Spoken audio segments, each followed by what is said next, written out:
എല്ലാവർക്കും നമസ്കാരം. മീഡിയ ഡിക്ഷണറിയിലേക്ക് സ്വാഗതം. ഇന്ന് നമ്മൾ സംസാരിക്കാൻ പോകുന്നത് മീഡിയ ഫാൻഡമിനെ കുറിച്ചാണ്. മീഡിയ ഫാൻഡം എന്നത് ഒരു celebrity, cinema, web series, sports team, musician അല്ലെങ്കിൽ ഓൺലൈൻ ക്രിയേറ്ററിനെ ചുറ്റിപ്പറ്റി ഉണ്ടാകുന്ന ഫാൻ കമ്മ്യൂണിറ്റിയാണ്. ഇന്ന് ഡിജിറ്റൽ മീഡിയ വളർന്നതോടെ ഫാൻഡം കൾച്ചർ സൊസൈറ്റിയിൽ വളരെ സ്ട്രോങ് ഇൻഫ്ലുവൻസ് ഉണ്ടാക്കുന്നു. Especially Instagram, YouTube, X, Facebook പോലെ സോഷ്യൽ മീഡിയ പ്ലാറ്റ്ഫോംസ് ഫാൻഡമിനെ കൂടുതൽ ആക്റ്റീവ് ആക്കിയിട്ടുണ്ട്. പണ്ടത്തെ കാലത്ത് ഫാൻസ് മെയിൻലി മൂവീസ് കാണുകയും മാഗസിൻ വായിക്കുകയും ചെയ്തിരുന്നു. പക്ഷെ ഇപ്പോൾ സോഷ്യൽ മീഡിയ വഴി ഫാൻസ് ഡയറക്റ്റ് ആയി സെലിബ്രിറ്റീസോട് കണക്ട് ചെയ്യാൻ കഴിയുന്നു. അവർ പോസ്റ്റ് ഷെയർ ചെയ്യുന്നു, കമന്റ്സും എഡിറ്റ്സും റീൽസും ഒക്കെ ക്രിയേറ്റ് ചെയ്യുന്നു, പിന്നെ ഹാഷ്ടാഗും ട്രെൻഡ് ചെയ്യുന്നു.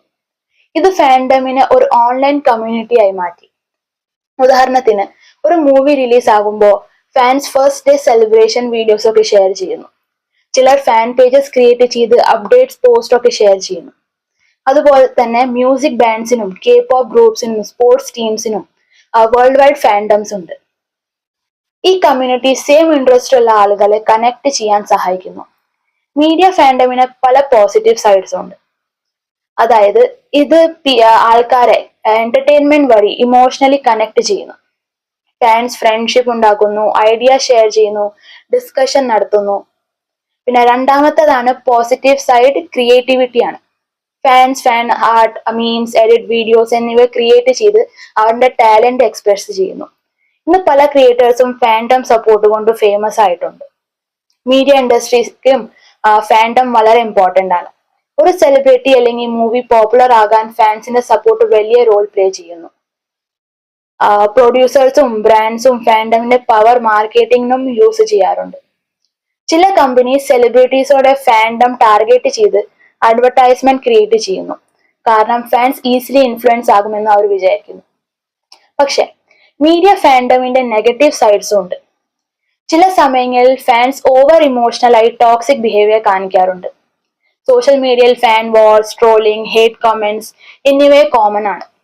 ഒരു സെലിബ്രിറ്റീനെ ക്രിട്ടിസൈസ് ചെയ്താൽ ഫാൻ അഗ്രസീവ് റിയാക്ഷൻ കാണിക്കുന്നത് നമ്മൾ എല്ലാവരും കാണാറുണ്ട്. ഇത് ഓൺലൈൻ നെഗറ്റിവിറ്റി ഇൻക്രീസ് ചെയ്യുന്നു. അതുപോലെ ചില യങ്സ്റ്റേഴ്സ് ഫാൻഡമിൽ ഓവർ ഇൻവോൾവ് ആയി സ്റ്റഡീസിലും പേഴ്സണൽ ലൈഫും ഇഗ്നോർ ചെയ്യുന്നു.